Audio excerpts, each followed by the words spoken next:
अहम खबर से आपको आगाह करेंगे। पीटीआई की जानिब से केपी असम्बली के लिए बरवक्त इंतखाबात का केस, हमें आपका जवाब दरकार है, अदालत के एडवोकेट जनरल को हिदायत। आज गवर्नर और इलेक्शन कमिश्नर को नोटिस करते हैं, अदालत की जानिब से ये रिमार्क्स दिए गए। आसिफ शहजाद हमारे साथ मौजूद हैं, मजीद समाअत के हवाले से उनसे जान लेते हैं। आसिफ, बताइएगा आज की कार्रवाई के बारे में।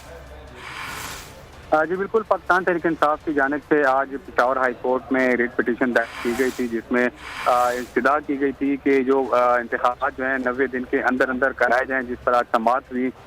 जस्टिस इश्तियाक इब्राहिम और जस्टिस अतीक शाह ने केस की समाअत की, जिसमें उनका मौक़िफ़ सुना गया और इस हवाले से अपने अहकामात जारी किए, जिसमें 14 फरवरी तक जो है तमाम जो पार्टी हैं उनसे जो जवाब तलब किए गए, जिसमें सूबाई हुकूमत समेत जो गवर्नर खैबर पख्तूनख्वा हैं और इलेक्शन कमीशन है, उनको भी नोटिस जारी किए गए हैं कि वो इस तारीख पर अपने जो कमेंट्स हैं वो दें, क्या इंतखाबात में क्यों ताख़ीर की जा रही है और वजूहात क्या हैं।